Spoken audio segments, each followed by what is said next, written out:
Deməli, bugünkü dərsimiz məntiq xətaları mövzusudur. Məntiq xətaları mövzusudur. Mövzuya keçməmişdən əvvəl onu qeyd edim ki, mat sürət qruplarımız var. Mat sürət qruplarına qoşulmaq istəyən müəllimlər 070 974 18 56 nömrəsi ilə əlaqə saxlasın. Mat sürət qrupu ilə qoşula bilərlər, məlumat əldə edə bilərlər. İndi keçək dərsimizə. Bugünkü mövzumuz məntiq xətalarıdır. Məntiq xətaları nədir? Məntiq xətası yanlış nəticələrdir. Yanlış düşüncələrdir, fikirlərdir, yanlış nəticələrdir məntiq xətaları. Məntiq xətaları özləri, deməli, hansı məntiq xətaları var? Birinci məntiq xətası həddən artıq ümumiləşdirmədir.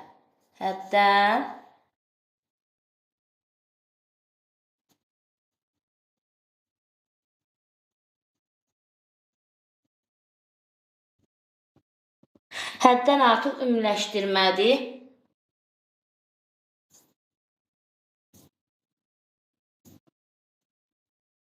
İkinci məntiq xətası özünü bənzətmədir.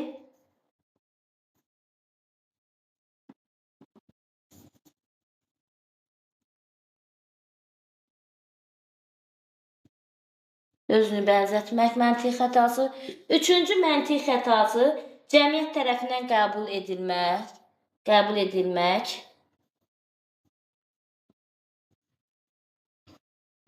Cəmiyyət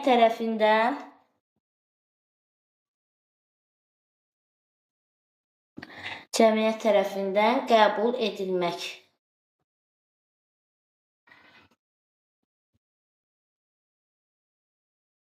Cəmiyyət tərəfindən qəbul edilmək məntiq xətasıdır. Dördüncü məntiq xətası, şəxsi qərəzlilik. Şəxsi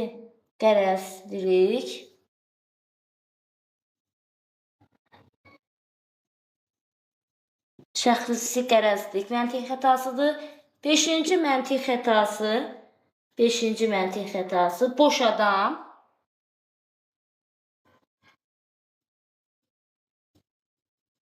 Boş adam məntiq xətasıdır. Altıncı məntiq xətası isə çoxmənalı danışmaq.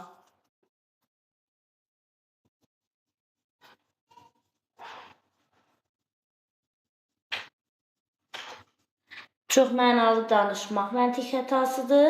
Yedinci məntiq xətası da sirkulyar arqumentdir. Sirkulyar arqument.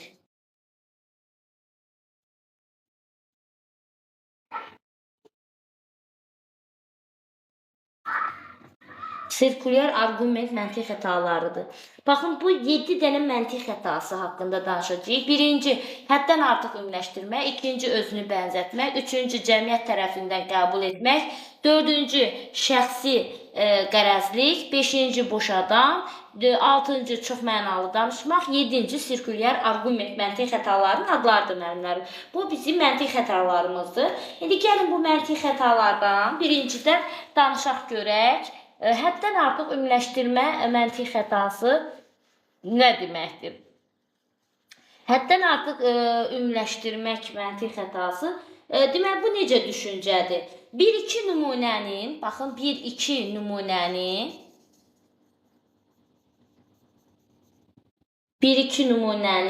bütün qrupa aid etmək düşüncəsidir.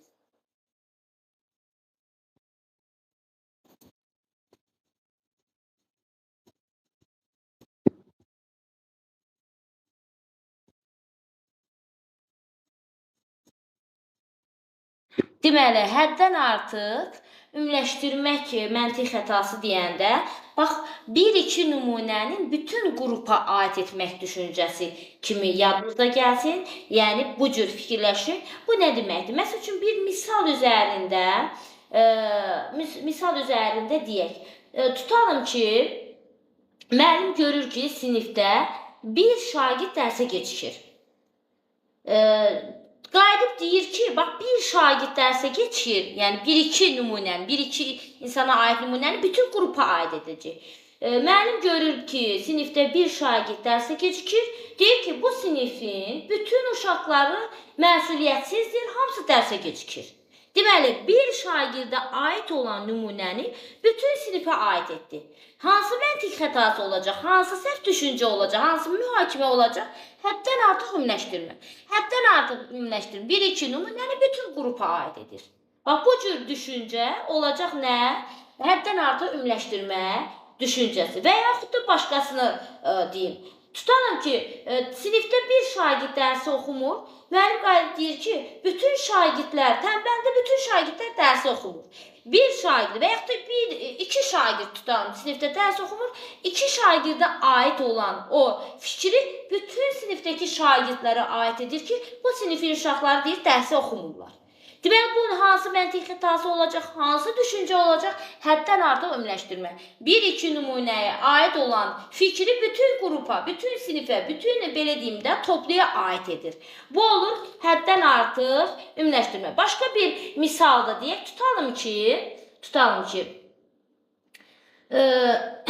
belə deyək, 2 oğlan uşağı tutalım ki, sinifdə 2 oğlan uşağı tutalım dalaşır. Sinifdə bir qız qayıdıb deyir ki, deməli, bu 2 oğlan uşağı olduğuna görə, bu 2 oğlan uşağı dalaşdığına görə deyir, mən gərək bütün oğlan uşaqları pisdir, bütün oğlan uşaqlardan mən neyim, uzaq gəzim. Deməli, 2 uşağa aid olan fikir bütün oğlanlara, 2 oğlan uşağa aid olan fikri neyir, bütün oğlan uşaqlarına aid edir. Yəni, düzgün düşüncə olardı ki, həmin dalaşan uşaqlar, həmin belə deyim də, tutalım ki, özünə nəsə hər hansı bir hərəkəti ilə bağlı, uzaq gəzməsi ilə bağlı olan, aid olan o 2 uşaqdan düzgün nəticə olardı ki, o 2 uşaqdan uzaq gəzim. Digər, yəni, bütün oğlan uşaqlara neynəməməli idi? Aid etməməli idi bu fikri. Deməli, həddən artıq ümumiləşdirmə 1-2 nümunənin bütün qrupa aid etmək düşüncəsidir. Bu cür məntiq xətasıdır. Yəqin ki, başa düşdünüz müəllimlər. İndi keçək ikinci məntiq xətamıza. Nümunələr üzərində deyək, başa düşəcəksiniz ki, necə nümunə olanda, necə istifadə olunanda hansı məntiq xətası olur. İkinci məntiq xətası özünü bənzətmək məntiq xətasıdır.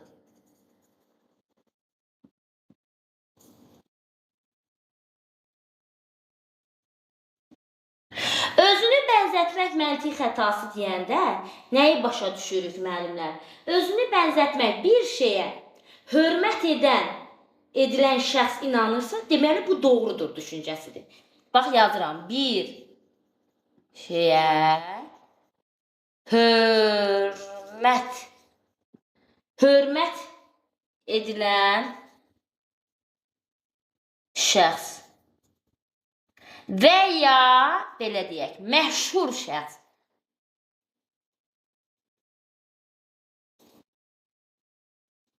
Məşhur bir şəxs, deməli, məşhur bir şəxs inanırsa,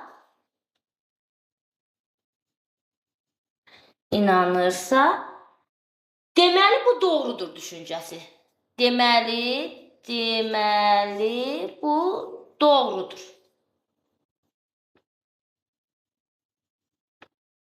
Düşüncəsi.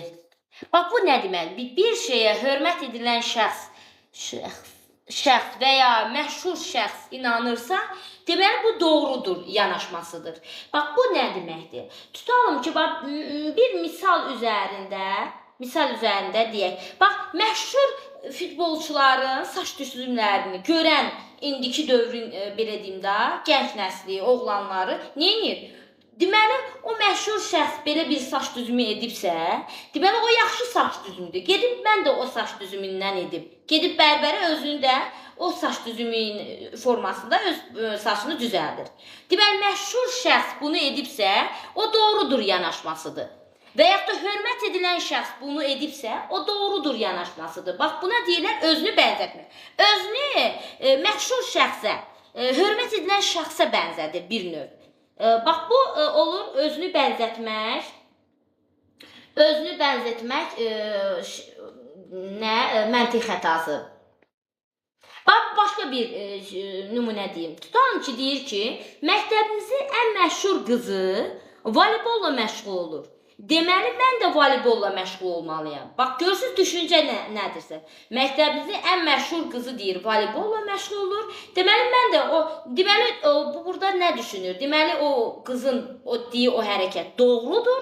Mən də voleybolla məşğul olmalıyam. Amma düzgün mühakimə o ola bilər ki, düzgün yanaşma o ola bilər ki, tutalım ki, həmin şagird gimnastikanı sevir, gimnastikanı daha yaxşı bacarır.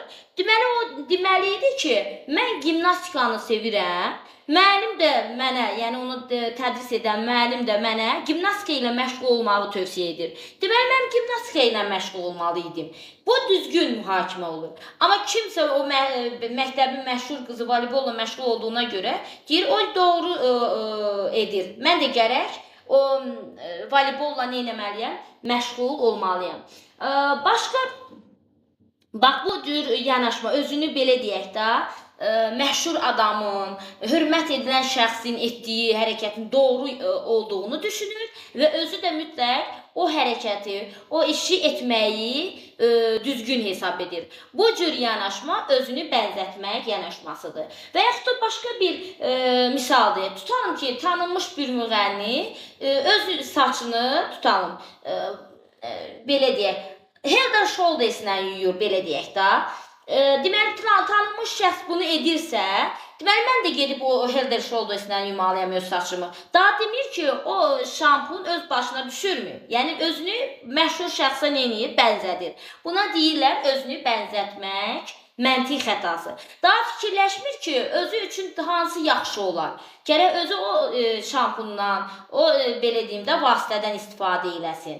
Bax, buna deyirlər müəllimlər, özünü bənzətmək, məntiq xətası.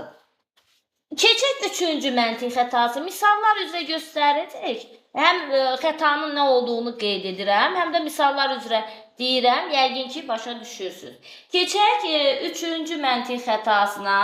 Üçüncü məntiq xətası, deməli, biz cəmiyyət tərəfindən qəbul edilmək məntiq xətasıdır.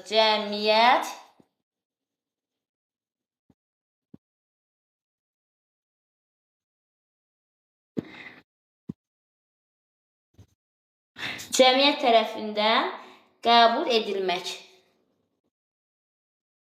Bax, bu məntiq xətası necə məntiq xətasıdır? Bir şeyi çoxlu qəbul edirsə, çoxluq qəbul edirsə, bir şeyi çoxluq qəbul edirsə, bax, fikri yazıram.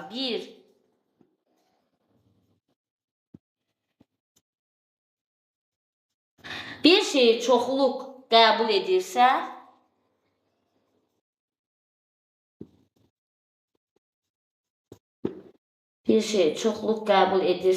deməli o düzdür.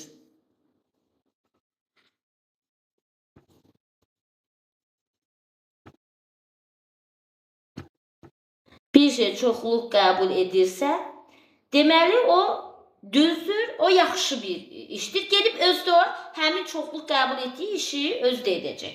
Bax, deməli, bir şey çoxluq qəbul edirsə, o düzdür. Və yaxud da bir şeyi çox insan, deməli, o düzdür və yaxud da belə olar. Bir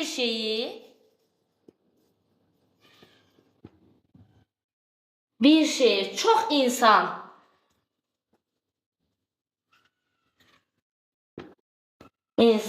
xoşlayırsa, bir şeyi çox insan xoşlayırsa,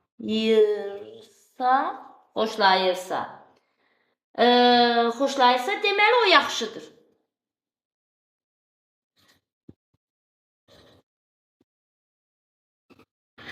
Düşüncəsi olur.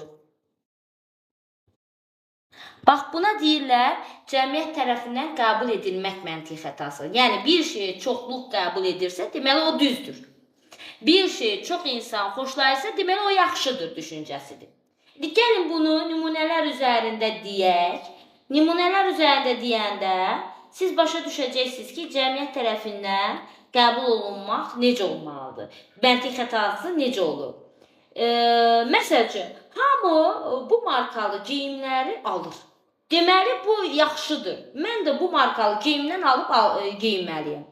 Burada ən açar məqam hamı. Burada çoxluq, çox insandan söhbət gedir. Bir insan, özünü bənzətmədə bir insandır. Cəmiyyət tərəfindən qəbul etmədə çox insan. Deməli, burada çoxluqdan söhbət gedir. Əgər çoxluq bu işi edirsə, deyir ki, deməli, bu çoxluq edən iş düzgündür. Deməli, mən də onu etməliyəm, həmin işi. Məsəl üçün, bax, dedik bir misal deyir, hamı bu markalı geyimlər alır, geyinir. Deməli, bu yaxşıdır. Mən də o markalı geyimi alıb geyinməliyəm. Bu olur cəmiyyət tərəfindən qəbul etmə məntiq xətası. Daha demir ki, mənə o markalı geyim yaraşmır. Mən başqa bir özümə yaraşan bir geyimi alıb geyinim. Belə desə bu düzgün düşüncə olacaq. İkinci bir cəmiyyət tərəfindən qəbul olunmağa ikinci bir nümunə deyim. Daha da yaxşı başa düşəsiniz. İkinci bir nümunə olaraq tutalım ki, sinifdə test işləyiblər. Testdə sinifdəki uşaqların çoxu bir suala eyni cavabı yazıblar. Yəni çoxluq bu cavabı alıb. Yazıbsa, bu insan da düşünür ki, deməli bu cavab doğrudur. Mən də gərək bu cavabı yazım. Götürüb özü də həmin cavabı yazır. Yəni çoxunun razılaşdığı fikirlə bu insan onun düz olduğunu düşünür və ona uyğun olaraq özü də o testin o cavabını alır. Daha demir ki, bəlkə çoxu səhv edir. Demir ki, mən baxım bu sualın nəticəsi, cavabı nədirsə, onun cavabını yazım. Yəni, burada nədir əsas məqam? Çoxluq bunu qəbul edirsə, bu düzgün yanaşmadır. Bu düzdür mühakiməsidir. Bax, buna deyirlər cəmiyyət tərəfindən nədir? Qəbul olunmaq. Cəmiyyət tərəfindən qəbul edilmək məntiq xətasıdır. Yəni, burada sübutla yox, çoxluğun rəyi ilə əsaslanır fikir. Çoxluq bunu qəbul edirsə, deməli, bu düzdür yanaşmasıdır. Mən də bunu nə etməliyəm? Bu cür etməliyəm. Onların etdiyi yolu ilə etməliyəm. Bax, bu yanlış bir məntiq xətasıdır. Cəmiyyət tərəfindən qəbul edilməkdə çox zaman hamı sözü olur. Hamı. Hamı sözü olur. 2 dənə yazdım. Hamı. Sonra çox adam. Çox adam. Sonra çoxluq.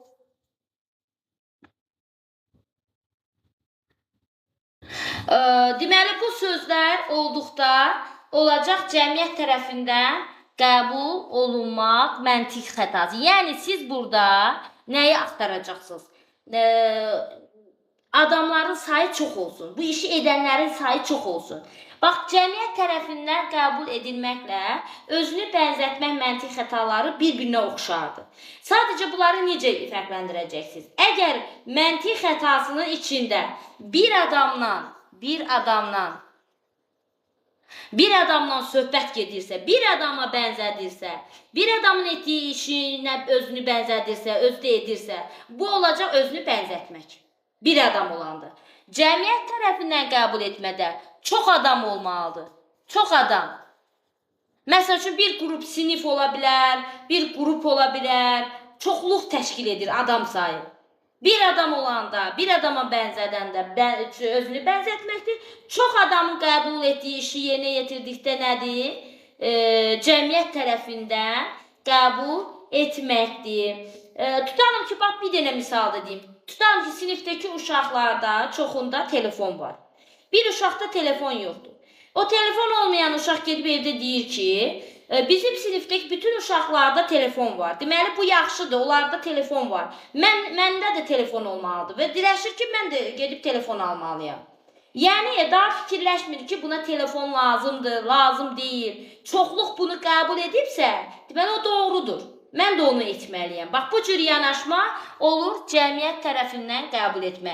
Açar məqam çox adam olmalıdır. Yəni, çoxluq.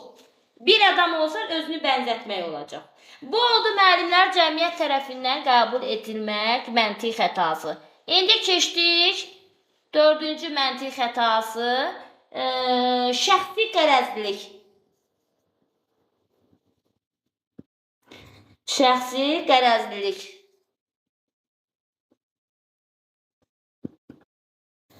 Şəxsi qərəzlilik məntiq xətası nədir? Şəxsi qərəzlilik məntiq xətasının deməli fikri yadınızda saxlayın. Fikrə deyil, baxın, fikrə deyil, fikri səsləndirən şəxsə əsaslanıb mühakimə yürüdür. Fikrə deyil, fikri səsləndirən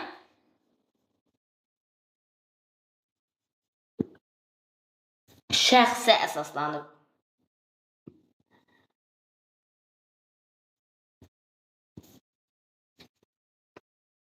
Şəxsə əsaslanıb mühakimə yürütməkdir.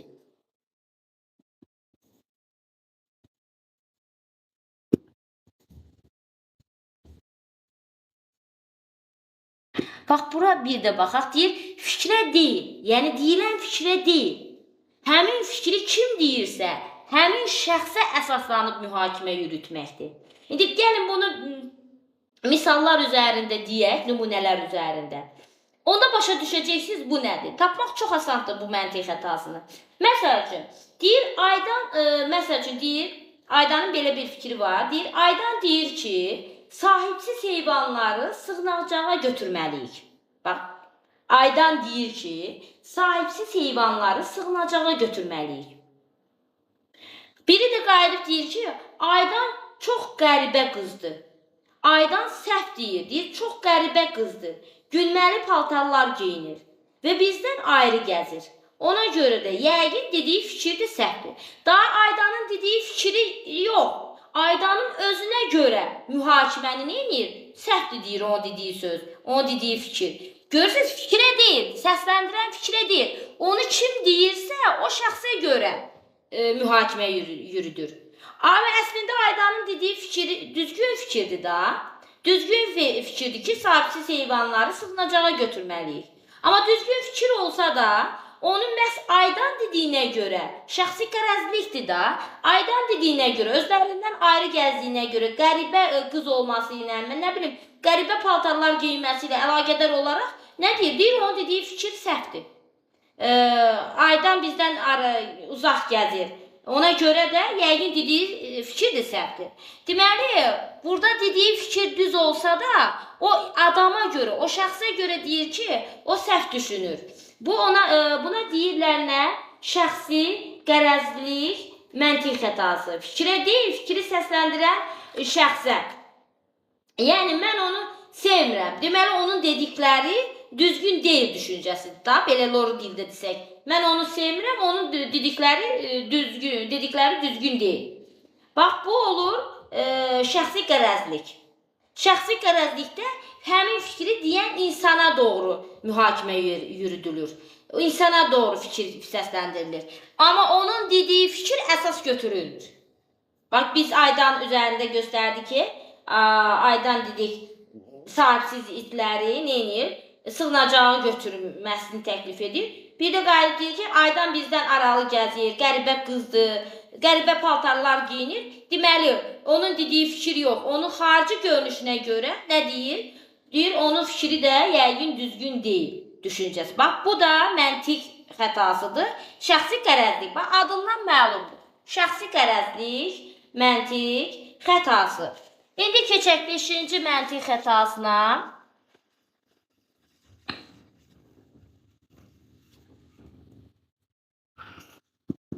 5-ci deməli məntiq xətası boş adam məntiq xətasıdır.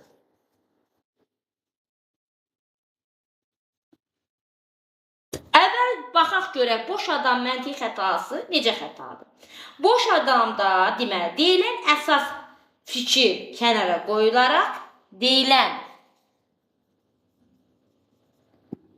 əsas fikir kənara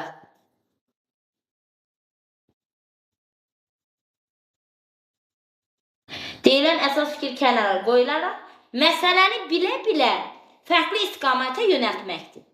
Deməli, deyilən əsas fikri kənara qoyularaq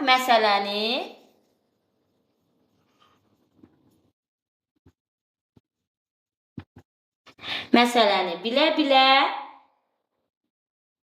fərqli istiqamətə yönəltmək.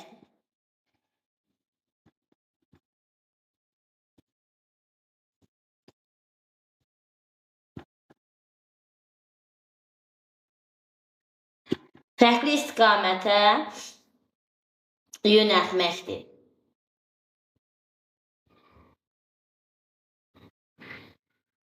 Deməli, bu insanın da öz mövqeyi var. Bu insan, bunu edən şəxs, əsas məqsədi öz mövqeyini nəyin bahasına olursa olsun gücləndirməkdən ibarətdir. Deməli, deyilən əsas fikri kənara qoyaraq, məsələni bilə-bilə fərqli istiqamətə yönəltməkdir. Yəni, bunu edən şəxsin də əsas məqsədi odur ki, öz mövqeyini nəyin bahasına olursa olsun öz mövqeyini gücləndirməkdən ibarətdir. Bax, boş adam məntiq xətası budur. Daha adını yazmadım. Deməli, deyilən əsas fikri kənara qoyaraq, məsələni bilə-bilə fərqli istiqamətə yönəltmək. Bunu edən şəxsin əsas məqsədi nədir? Əsas məqsədi də odur ki, öz mövqeyini nəyin bahasına olursa olsun gücləndirməkdən ibarətdir. Bax, bu cür düşünmədir. İndi bunu da misallar üzərində deyək görək necə düşüncədir. Burada açar sözdən biri də demək istəyirsiniz sözüdür. İndi deyəcəm. Tutalım ki, deyir ki, şəhərdəki ekoloji problemlərin həll etməyin yollarından biri velosipeddən istifadə etməkdir. Belə bir mühakimədir, misaldır. Şəhərdəki ekoloji problemlərin həll etməyin yollarından biri velosipeddən istifadə etməkdir. Qayıdıb biri də deyir ki, demək istəyirsiniz ki, şəhərdə ekologiyanın vəziyyəti pisdir. Boş-boş danışır. Niyə? Çünki o verilən təklifə bir yol tapmaq yerinə deyir ki, demək istəyirsiniz şəhərdə ekologiyanın vəziyyəti pisdir. Bunun açar sözlərindən biri ən çox istifadə olunur. Demək istəyirsiniz. Demək istəyirsiniz. Bax, bu söz daha çox istifadə olunur boş adam məntiq xətasında. Boş adam məntiq xətasına başqa bir nümunə çəkək. Nümunələr çəkdikcə başa düşəcəksiniz. Boş adam məntiq xətasına tutalım ki, direktor iclas edir və deyir ki, şagirdlər dərsə gecikməməsi üçün nə isə etməliyik. Bax, direktor iclas edir, deyir ki, şagirdlərin dərsə gecikməməsi üçün nə isə etməliyik. Müəllimlərdən biri deyir ki, qalxıb, deyir, demək istəyirsiniz ki, şagirdlər dərsə gecikir. Daha bu direktorun verdiyi bu işlə əlaqəli bir təklif irəli sürməkdənsə öz mövqeyini gücləndirir. Yəni bir yol tapmaqdansa valideynlərə məlumat verək, şagirdlərlə bir iclas edək, yəni hər hansı bir təklif variantı irəli sürmək üçün yox, sürmür. Boş-boş danışır ki, demək istəyirsiniz şagirdlər dərsə gecikir. Burada boş adamda, yəni doğru mühakimə o ola bilər ki, bu problemin həlli üçün hər hansı bir təklif irəli sürsün. Təklif irəli sürmək əvəzinə boş-boş danışır ki, demək istəyirsiniz ki, şagirdlər dərsə gecikirlər. Bax, bu olur boş adam məntiq xətası. Başqasını deyək. Məsəl üçün deyir ki, tutalım ki, deyir ki, şagirdlərin kitabxanadan istifadə etməsi üçün nəsə etməliyik. Bir də qayıdıb deyir ki, demək istəyirsiniz ki, məktəbimizin şagirdləri kitabxanaya getmir, kitab oxumur. Deməli, hər hansı bir təklif vermək əvəzinə boş-boş danışır ki, demək istəyirsiniz ki, belə etmir. Deməli, burada düzgün mühakimə o ola bilərdi ki, yəni hər hansı bir iş təklifi etsin ki, irəli sürsün ki, bu yoldan istifadə edərək şagirdləri kitabxanaya cəlb edə bilərik. Deməli, bu da nədir? Məntiq xətasıdır, səhv düşüncədir, yanlış nəticədir bu cür düşünmək. Doğru mühakimə deyil. Ən çox istifadə olunur, bax, demək istəyirsiniz sözü daha çox işlənilir. Boş adam məntiq xətasına, boş-boş danışır. Keçək 6-cı məntiq xətasına.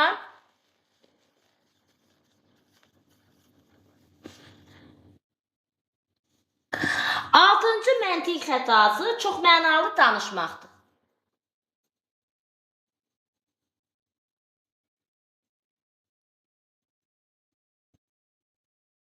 Çox mənalı danışmaq məntiq xətası nədir? Əvvəl özünü deyək.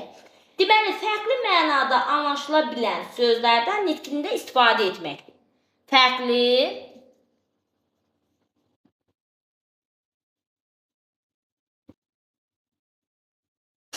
Fərqli mənada anlaşıla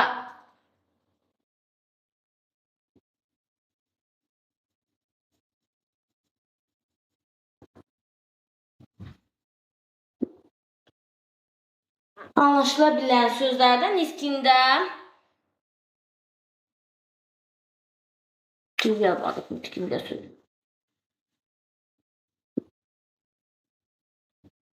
nitqində istifadə etməkdir.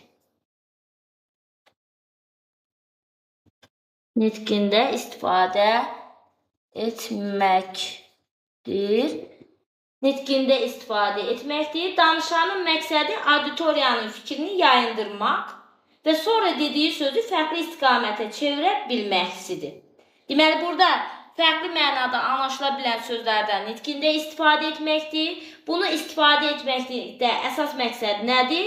Həmin danışanın əsas məqsədi odur ki, auditoriyanın fikrini yayındırsın və sonra dediyi sözü fərqli istiqamətə çevirə bilsin. Bax, deməli, bir də deyək, adını yazmadım. Fərqli mənada anlaşıla bilən sözlərdən nitqində istifadə etməkdir. Bunu edən şəxsin də əsas məqsədi odur ki, auditoriyanın, yəni qarşısında əyləşən auditoriyanın fikrini yayındırsın və sonra dediyi həmin fikri fərqli dediyi sözü fərqli istiqamətə çevirə bilməkdir. Bunun digər adı var. Çox mənalı danışmağın digər adı söz oyunudur. Yəni, çoxlu sözlərin fərqli anlaşıla bilən sözlərə çevrilməsi söz oyunudur. Bunun digər adı söz oyunudur. Məsəl üçün, burada nədir? Fakt etdiyini elə bir etmədiyi kimi göstərir. İndi biz misallar üzrə göstərsək, başa düşəcəksiniz. Bax, tutalım ki, söz oyuna aid, çox mənalı danışmağa aid bir dənə nümunə deyək. Tutalım, müəllim şagirdlərə tapşırıq verib.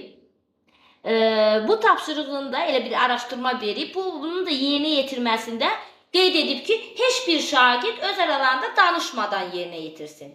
İndi şagirdlər gəlib nəticəni müəllimə təqdim edən zaman müəllim bunu qəbul etmir. Deyir ki, məsələni öz aranızda, mən əvvəlcədən qeyd edən zaman məsələni öz aranızda danışmayın. Hər kəs ayrıqda araşdırma aparsın qeyd etmişəm.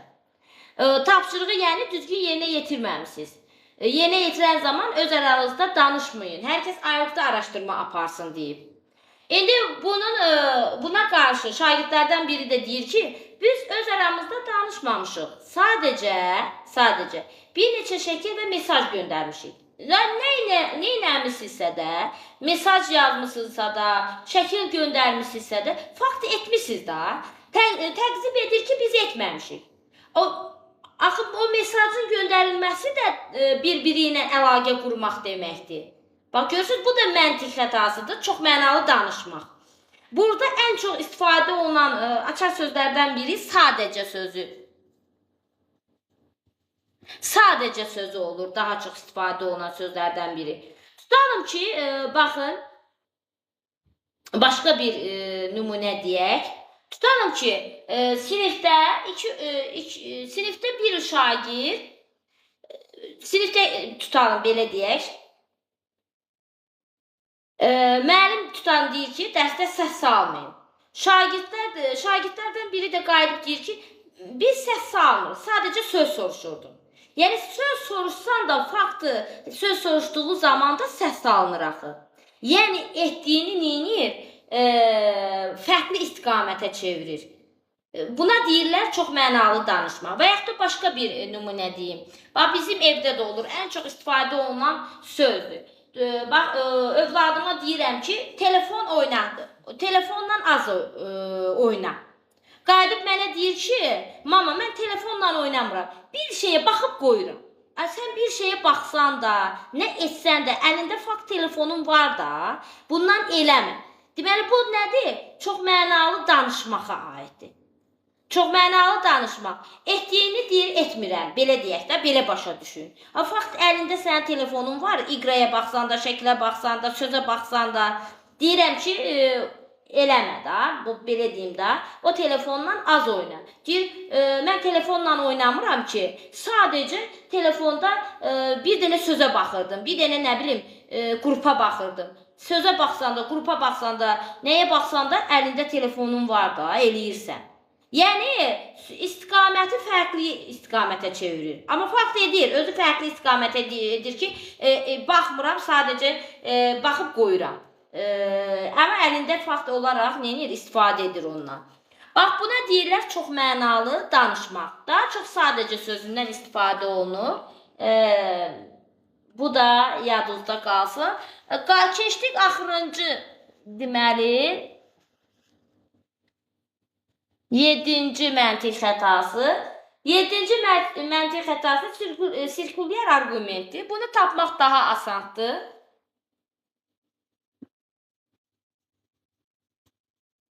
Sirkulyar arqumenti tapmaq daha asandır. İndi deyəcəyik.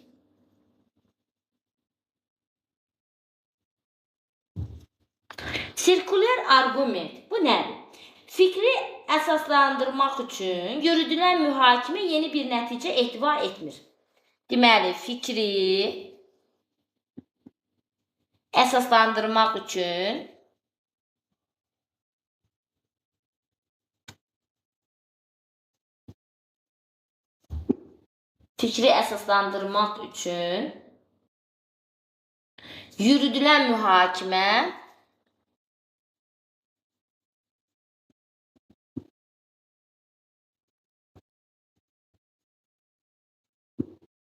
yürüdülən mühakimə yeni bir nəticəyə ehtiva etmir.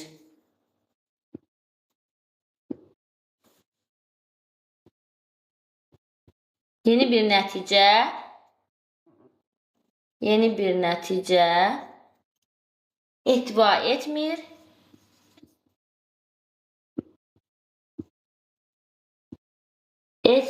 Əvvəlcədən deyilmiş fikrə sadəcə dəyişərək istinad edir.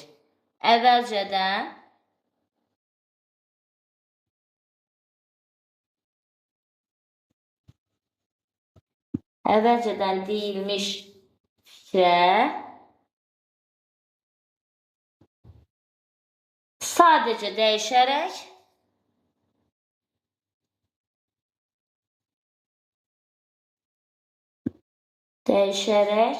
istinad edilir. Eyni şeyi təkrarlayır. Gəlin baxaq. Deyir, fikri əsaslandırmaq üçün yürüdülən mühakimə yeni bir nəticə ehtiva etmir. Əvvəlcədən deyilmiş fikri sadəcə dəyişərək istinad edir. Bax, bu nədir? Gəlin biz bunu nümunələr üzrə deyək. Nümunələr üzrə deyəndən sonra siz başa düşəcəksiniz daha yaxşı. Tutalım deyir, siqaret çəkmək məsləhət görülmür. Çünki sağlamlığa ziyandır. Baxın, siqaret çəkmək məsləhət görülmür. Çünki sağlamlığa ziyandır. Eyni şeyi yenidən deyəcək. Mən siqaret çəkmirəm. Çünki sağlamlığa ziyandır. Bax, bu sirkulyar arqument məntiq xətasına aid bir nümunədir. Bir də deyirəm. Siqaret çəkmək məsləhət görülmür. Çünki sağlamlığa ziyandır. Mən siqaret çəkmirəm.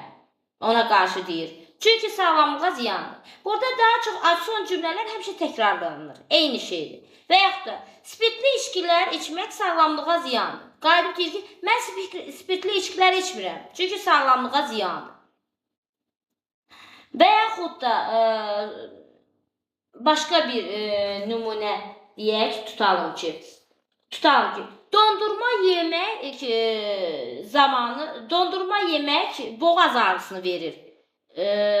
Qalib deyir ki, mən dondurma yemirəm, boğaz ağrısı ola bilər. Sonra və yaxud da, yəni bu cür eyni şeyin son cümlələri nə olur? Təkrarlanır sirkulyar arqumentdə.